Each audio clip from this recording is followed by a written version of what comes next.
These are a marbled tahini shortbread cookie. I chose these because they are stunning. They are just a beautiful cookie. This comes from Susan Spungen of New York Times Cooking, is where I found the recipe. They're unique. They're really surprising in their flavor. The tahini is really lovely. Now it does require a special ingredient, black tahini. And I did find it at like a specialty store, but you could also order it online if you weren't able to find it. And you can also make it from pureeing black sesame seeds. This is a refrigerator cookie. One of the things I love about refrigerator cookies, especially this time of year, is that you can bake them as you need them, and so they stay fresh. You can slice 6 cookies, bake those, and give them away, and they're nice and fresh, and then you've still got dough in reserve in your fridge so you can make more later. So we're gonna start by putting the butter into the bowl of a stand mixer. 1 cup of powdered sugar. Now the powdered sugar is gonna wanna fly everywhere, so definitely start on low.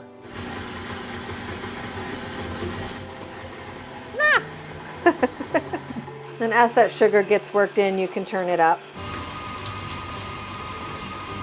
Blend this for about 2 minutes till it's kind of light and fluffy. And then you're gonna wanna add 1 egg,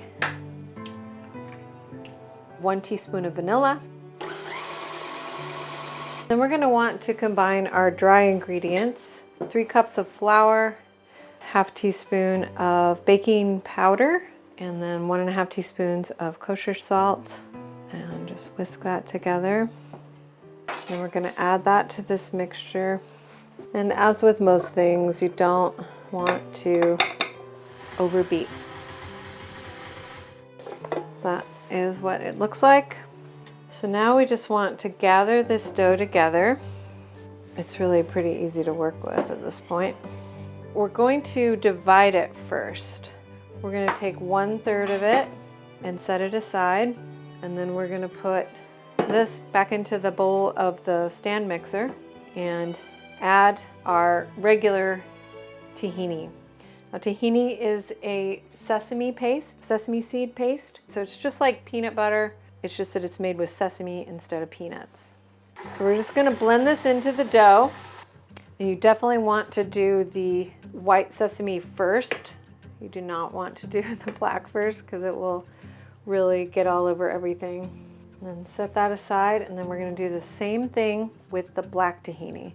It's very rare that I get to bake with anything of this color, so I think it's a lot of fun.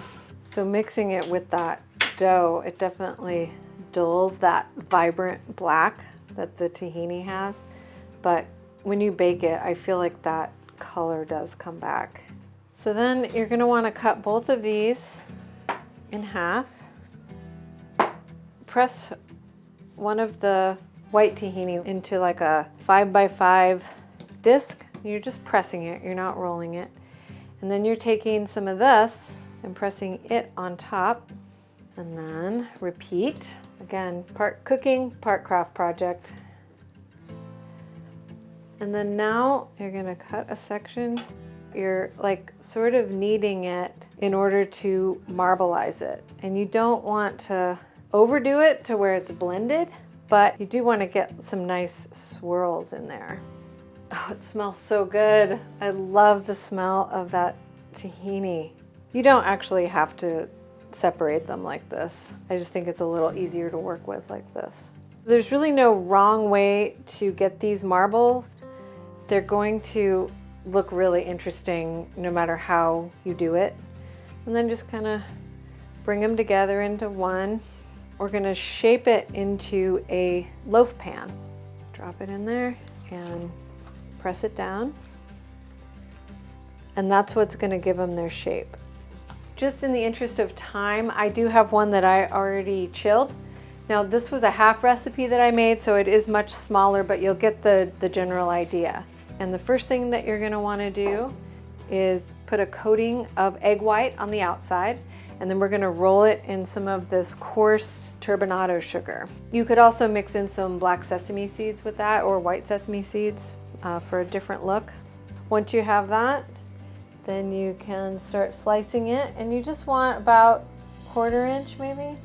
But you can see how cool the like swirling is in there. Each batch is different. Each slice will be slightly different. You know, I think of tahini as more of a savory ingredient, but it tastes so good in baked goods.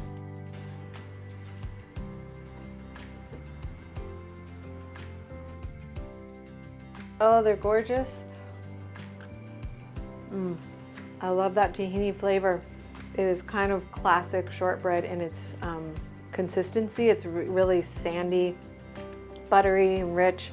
They're not too sweet, and so that crystallized sugar on the outside is really welcome. It's a nice contrast of texture, and you get that added sweetness. And they look so good. We've got one more cookie this holiday season. Thanks for watching, and we'll see you next time.